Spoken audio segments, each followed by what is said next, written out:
Hello, I'm Chris Rhodes with Handgun Hunting at Field. We're here to answer that big question, Korth or Spohr? All right, and to get a little background here, we're gonna have to go back to how I ended up here. All right, so I've purchased both these guns, but so how we got to this was I retired 2 years ago from building custom guns for a living. And I didn't want to build a gun anymore. I didn't want to work on a gun. I just wanted to go hunt and shoot, and that's it. Didn't want to have anything else to do with it. So I started looking around, and the first thing I did is I ordered a Korth. This is a Korth Mongoose. It's Korth's entry-level handgun. This one happens to be in 44, and I've done quite a bit of hunting with it. I've killed mule deer and elk, a lot of varmints with it. I've shot a lot of steel, and I competed in handgun hunters competition with it. It's a great shooting gun, awesome firearm, tight dimensions, really well put together firearm. All right. Then Spohr, this year, while walking around SHOT Show, I stumbled upon Spohr. I picked it up. I felt a lot of the same quality in it when I picked it up, and I started looking at it and examining it. I had to have one. So pardon the guns being dirty. I shoot these a lot, and I don't clean them until they need cleaned. We just keep running them. But great firearm. Once again, tight dimensions. Both guns are totally machined. Just awesome. All right. And I went on an exotics hunt in Texas with this to get some hunting with it real quick. So I have hunting exposure with it. It took multiple game animals down there. You're seeing a hide from one. Some of the other hides are on the wall in here in pictures. I've shot vermin with it. And I'm the match director for Handgun Hunters competition. So I basically set up the same kind of stages, and I've been practicing on it all spring long, getting ready for Handgun Hunters competition. I have that same experience with this one as I do the Korth. And you're going to see videos here pop up on the perimeter, on the peripherals here of the screen. They're going to show me shooting both at distance. Both guns shoot remarkable. All right. So the next big thing is price point. All right. If you're looking at these, you're probably also looking at custom handguns. They're all going to be in the same ballpark and price range. The difference in price probably isn't going to sway someone who's an actual customer for any of these, whether it's custom or these, from buying one or the other. You're going to buy them because it's what you want. It has the features you want at this price point. The big difference you'll see, you can get it right now from Nighthawk Customs. If they don't have them in, they'll have them in a couple months. Not a big deal. You'll be able to get it. Spohr, they might have one in the country. If they don't, maybe 20 days to get it in the stateside once you order. So pretty much both these are readily available. The one thing you're going to see with customs is the wait time. Depending on the custom gunsmith you pick, you could be looking at anywhere from 4 months to 2 years and sometimes more. All right. So when I started looking at all these guns, I wanted that totally machined firearm. All right. And there's a reason why I want a totally machined. A totally machined firearm is completely machined from bar stock, meaning they take a chunk of steel and they cut it out and they make every little piece. Every little piece of both of these is machined. That custom firearm is going to start as some standard production gun in the United States, whichever brand it may be. They all start as castings or forgings, every one of them. Every brand we sell in the United States, castings or forgings, except for Korth and Spohr, unless there's another brand out there that I haven't stumbled upon yet. So when you do the casting or forging method, you're trying to remove as much metal as possible to get you as close to final dimensions through a less expensive process, casting or forging. That we have to do less machine work to clean it up. That's going to lead to more difficulties, not necessarily meaning they can't do it, but more difficulties in getting it set up perfect in the machines to get that final product. These have very little run out between parts. The tolerances stay tight.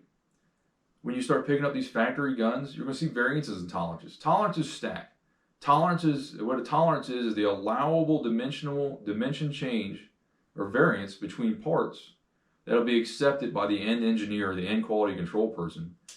These have much tighter tolerances, all right, versus our other production firearms. And when you're allowing a few thousandths out here and a few thousandths out there, all that adds up to be a lot of thousandths in variance. There's very little run out between these parts, very little tolerance shift between these parts and these guns.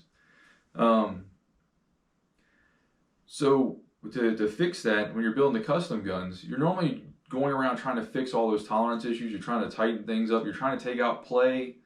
You're correcting any other mass manufacturing errors. That's already done in these. And that was a big thing to me for both. Because once again, all I want to do is I want to hunt and I want to shoot. All right. With accuracy being my thing, if you've seen videos of me shooting in the past in blog posts and such, you've seen me shooting revolvers out to 150, 200 yards and more, taking game and so forth. I demand accuracy. I'm not Jerry Micklick once again, so I'm not out here racing them. I'm not here dumping rounds on a man-sized target. No, I'm trying to shoot vermin from anywhere from the size of a small water bottle all the way through bull elk. All right? And I want to take them precisely every time I put the sights on them. I hunt with just a handgun, and I count on its accuracy in the field, and I count on its reliability too. And all that factors in to me jumping up the ladder in what I'm buying. So once again, price point, you're right there in the same thing as having a custom built. All right. Wait time, a whole lot quicker to get, a lot longer to get on a custom revolver. So with all that being said, let's talk about the similarities between the two. So this take me a second to go through, as I got to recall them all as we go. But both totally machined once again. Both have polygonal rifled barrels. The big thing I hear from German engineers about polygonal rifled barrels is that they're easier to clean. All right. What I've noticed shooting these guns, I also get somewhere between 50 and 100 feet per second more in velocity, but that could come from a few different things. All of their chambers are uniform, so are their cylinder throats. So on a standard production revolver, they generally ream more than one chamber at a time, meaning they're using multiple reamers.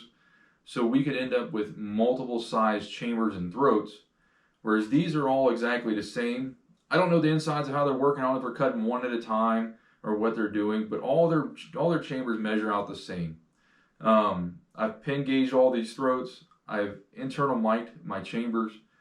Everything is exactly the same. So maybe the higher velocity comes from there, maybe it doesn't. On customs I've built, I've tightened up barrel cylinder gaps. I generally set those right between 3 and 5 thousandths, and that's where these are. The Korth is set at 3.5 thousandths. The Spohr is set right at 5 thousandths for barrel cylinder gap. That's the gap between the face of the cylinder and the back end of the barrel. The bigger that gap, the more loss in gases you have, the lower your velocity is going to be. So like on most of our current production revolvers out there, our standard ones that everyone's buying off the shelf at your gun store, they normally have somewhere around an 8 to 15 thousandths tolerance on that. That's a whole lot of gas escaping. It's not that much gas escaping out of these. Also going forward that they're both, even though this is a 44 and this is a 357, they're both using L-frame grip designs. They'll both take Smith & Wesson grips. This one has Hogues on it. The L-frame grips will slide right on here. This one has nils, but standard Smith & Wesson L-frames will go on here as long as you make a little relief cut for, let's call it their hammer spring support. There's a little flat piece of metal in there that supports their hammer spring assembly. You have to make a relief cut for that. So they'll both take L-frame grips. They both have great trigger systems. They both come with great sighting systems. If the red dots weren't on here, they would both take LPA sights. This comes with an LPA in the rear, mounted within a cut on the back of or on the top of the top strap. And this one takes a removable LPA sight that's held down with screws, just like an LPA would be on a Smith & Wesson. So they both have great sights. They both have great barrels. They both have tight dimensions. They're both totally machined, both great guns. Now let's talk about the differences. All right, what's different in them? All right, as you can see right up front, we have high polish pieces on this Korth. Hammer, trigger, high polish. Their barrels, high polish right here around the crown on the outside. That's all cosmetic stuff. There's nothing functional there. On the Korth here, and the difference, you have your cylinder release. Your cylinder release is located here. I find this to be a wonderful feature because it gets rid of the cylinder release on the side. So under recoil of my 2XL size hands, there's no way that cylinder release is going to hit my thumb. And it's just as easy to get to. I do have to reposition the hand. I do have to break it away. That could be maybe a problem for an action shooter, but it'll open right up. Okay, removal of the cylinder. You have a push button on the side. So if you had a 357 9mm version, so you had two different cylinders and you wanted to change them out, very simple. Change those out and put it back on. Korth also has, they use a recoil lug assembly. That's what I'm going to call it. Inside here, there's a little lug that locks into the crane here supporting the cylinder for the front lockup. Really robust, really strong, great system. The other big difference that we're going to see right now, this is not optics ready. All right, we're going to get more into that in a few moments once we get there. So on the Spohr, it's a little more standard Smith & Wesson layout. Once again, it's totally machined. There's not a single MIM or cast part in it. But what you have here is your standard cylinder release, just like a Smith & Wesson. They make a nice wide, I say a paddle. It almost looks like a brake pedal kind of setup. You get a good purchase on it. They do this polished turn line on the cylinder, or polished area right here between the locking notches. It probably allows it to track a little more smoothly as it's going around. The Korth tracks smoothly as well too. Another big thing I missed there on the Korth is this has their own trigger system design in it. All right, it's Korth's its own animal. A Spohr is largely Smith & Wesson design with improvements where needed. Some of the other differences here, we use Torex screws for the side plate assembly. They use flat on the Korth. Could be a big deal to you, might not be. On the Spohr, you use a ball detent to lock up in the front. You can see it here on the back of the crane. There's a little ball there that locks up here. Probably locks up just as well as the Korth does. You'd have to look under high-speed video to really tell if there's a difference. I haven't noticed it coming loose. They're going to have a 44 coming out next year, so they'll be comparable. I'm going to get a 44, so we'll be able to see if there's any differences in longevity, but I highly doubt it. They're both well-made guns, good steels, no problems there. The big difference, optics ready. All right, so let's talk about those features that we're missing out on, all right, between Korth and Spohr, and my feelings on it. This is where we start getting into opinion. When I first got this Korth, so I'm sitting here with a over 3K gun, trying to avoid those key numbers to get flagged by Facebook or someone else as we share this around. The first thing I did with this gun was detail strip it, set it up in my milling machine, and I drilled and tapped it before I even took it to the range. I drilled and tapped this brand new gun. I put this Trigicon SRO on it. I had to make this red dot reflex sight base to get it ready. I would pretty much run red dots on,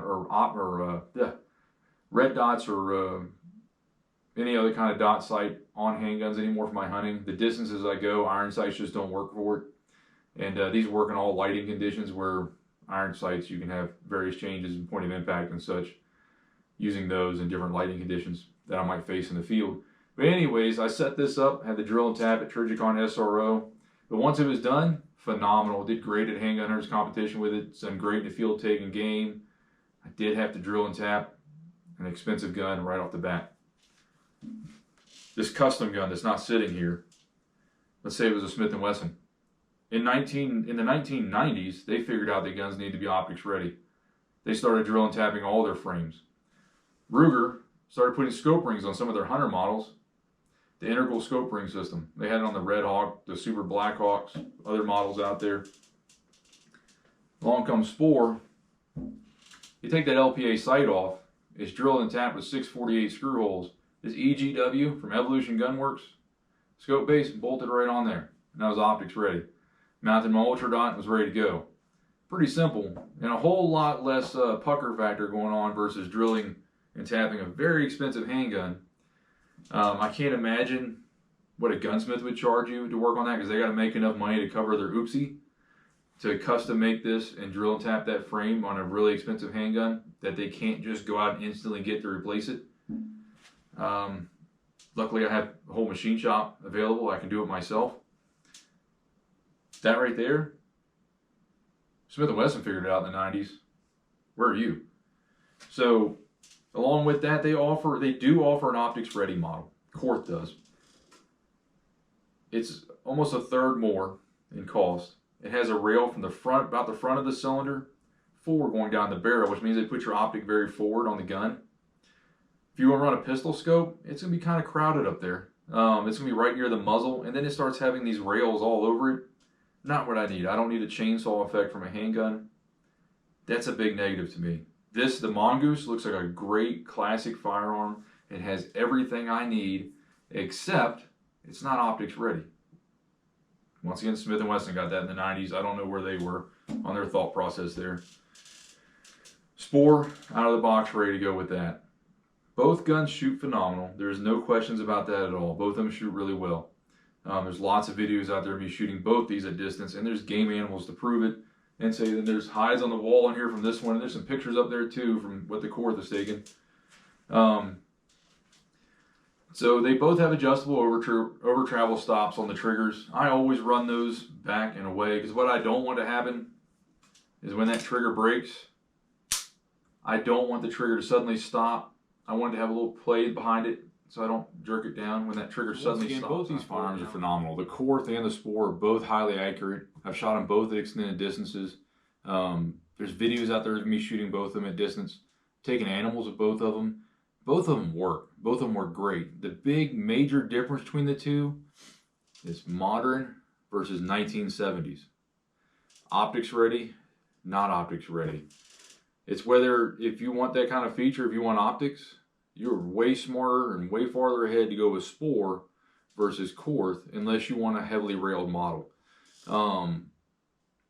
This gun flat out works. They got more models coming shortly in other calibers. It's going to do wonderful things in our market. They've answered every call that I think the handgun hunter has, and they're just building upon it as we go. So great guns. Both of them are great guns. This one's more user-friendly with being able to add optics to it or whatever other devices you want. I hope to bring you more content from Handgun Hunting Afield. If you want to get in touch with me, you can go to my blog at handgunhuntingafield.blog. You can ask me questions via email there or leave comments below. Give us a like and a follow for more content. And I look forward to bringing you more stories from the field this year.